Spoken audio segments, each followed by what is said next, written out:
الحمدللہ والصلاة والسلام علی رسول اللہ الکریم، اما بعد فاعوذ باللہ من الشیطان الرجیم، بسم اللہ الرحمن الرحیم۔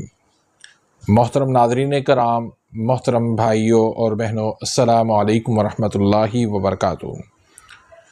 اللہ پاک سے دعا ہے اللہ پاک آپ تمام بھائیوں کی اور تمام بہنوں کی پریشانیاں دور فرمائے اور اللہ پاک آپ کو کامل صحت و تندرستی عطا فرمائے۔ ناظرین، آج ہم ایک نئے ٹاپک کے ساتھ، ایک نئی ویڈیو کے ساتھ حاضر خدمت ہیں۔ آج کا جو ہمارا ٹاپک ہے وہ ہے کنگھی بوٹی۔ یہ ایک بہترین جڑی بوٹی ہے۔ آج ہم جائزہ لیں گے کہ اس کے فوائد کیا ہیں، اس کا طریقہ استعمال کیا ہیں، اور کچھ نسخے آپ کو بتاؤں گا اور اس کا مزاج کیا ہے۔ ویڈیو کو شروع کرنے سے پہلے اگر آپ میرے اس چینل پہ نئے آئے ہیں یا ابھی تک آپ نے میرے اس چینل کو سبسکرائب نہیں کیا تو سبسکرائب کر دیں، بیل آئیکن گھنٹی کے نشان کو پریس کر دیں تاکہ میری ہر آنے والی لیٹسٹ ویڈیو کا نوٹیفیکیشن آپ تک پہنچ جائے اور آپ میری ویڈیوز سے مستفید ہوتے رہیں۔ ناظرین، کنگھی بوٹی اسپیشلی طور پر بواسیر کے لیے، سوزاک کے لیے، پھوڑے پھنسیاں ان کو ختم کرنے کے لیے، السر کے لیے استعمال کی جاتی ہے۔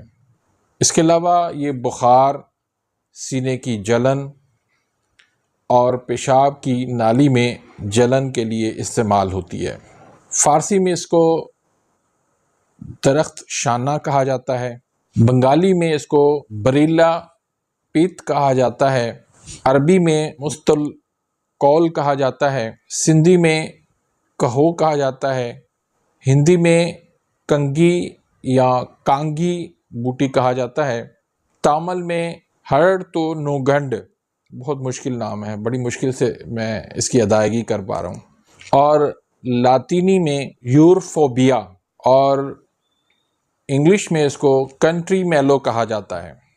تو اس کی پہچان یہ ہے کہ یہ برسات کے موسم میں، بارشوں کے موسم میں پیدا ہوتی ہے، جو کہ پاکستان اور ہندوستان کے گرم علاقوں میں پیدا ہوتی ہے۔ اس کا قد جو ہے وہ آدمی کے برابر یا آدمی سے بھی اونچا جاتا ہے۔ شاخیں اس کی بکھری ہوئی اور پتے اس کے سخت، گول، نوکدار، کپاس کے پتوں کی طرح، مگر اس کے پتے چوڑے اور موٹے ہوتے ہیں۔ اس کے افعال یعنی یہ زیادہ تر محل الاورام یعنی ورموں کو ختم کرنے کے لیے، قابض یعنی IBS سنگرینی آنتوں میں سوزش کے لیے بہترین ہے، حابس الدم یعنی خون کو روکنے کے لیے، مدر بول پیشاب کی زیادتی، دافع بواسیر کو دور کرنے کے لیے، مسکن اوجاع دردوں کو روکنے کے لیے۔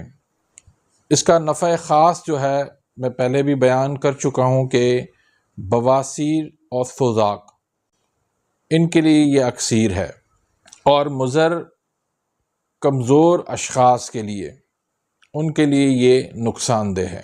مسلح اس کا شہد خالص یا مرچ سیاہ ہے۔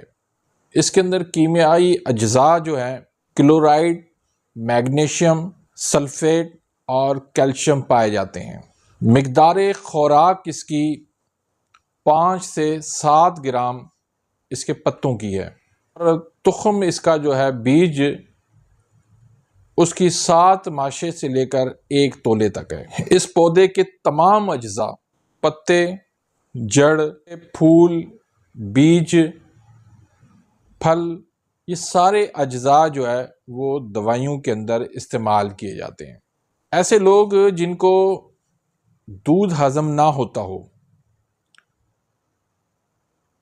بار بار موشن آتے ہوں، پیٹ ان کا نرم رہتا ہو، IBS کا مسئلہ ہو، سنگرہنی کا مسئلہ ہو، تو صرف 1 ماشا آپ کنگھی بوٹی کا لے لیں تو آپ اس کو کھانے کے بعد 3 کلو دودھ آپ پی سکتے ہیں۔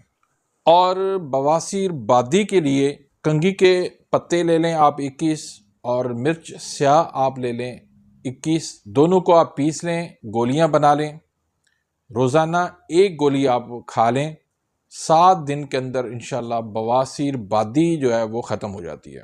پھر خونی بواسیر کے لیے کنگھی جو ہے وہ آپ 1 حصہ لے لیں، اور 2 حصے جو ہے وہ رسونت، اس کو آپ مدبر کر لیں، بنا لیں، اس کی بھی آپ گولیاں بنا لیں، 1 گولی صبح کو، 1 گولی شام کو، دن میں آپ نے 2 گولیاں آپ نے کھلانی ہے۔ انشاءاللہ بواسیر خونی جو ہے، خون جو ہے کسی دوائی سے نہیں رک رہا ہو، وہ اس دوائی سے رک جاتا ہے۔ اور اگر آپ اس کو زیادہ ٹائم استعمال کریں تو بواسیر کے مسے جو ہیں وہ بھی ختم ہو جاتے ہیں۔ تو یہ ایک کمال درجے کی جڑی بوٹی ہے۔ جڑی بوٹیوں کے اندر اللہ نے بے پناہ طاقت رکھی ہے، اور ان کے اندر حیران کن فائدے اللہ نے رکھے ہیں، تو ان سے ہمیں فائدہ اٹھانا چاہیے۔ اس کا مزاج جو ہے وہ گرم خشک ہے، پیٹ کے تمام مسائل کے لیے، آنتوں کے تمام مسائل کے لیے بہترین ہے۔ تو امید کرتا ہوں کہ آج کی اس ویڈیو سے آپ مستفید ہوئے ہوں گے۔ اگر ویڈیو آپ کو پسند آئی ہے تو اس کو لائک کریں، آگے اپنے دوستوں کے ساتھ، رشتہ داروں کے ساتھ اس کو شیئر کریں، تاکہ آپ کے لیے صدقہ جاریہ بن جائے، میرے لیے بھی صدقہ جاریہ بن جائے۔ اپنی دعاؤں میں یاد رکھیے گا۔ ملتے ہیں انشاءاللہ نیکسٹ ویڈیو میں، تب تک کے لیے اجازت، اللہ حافظ۔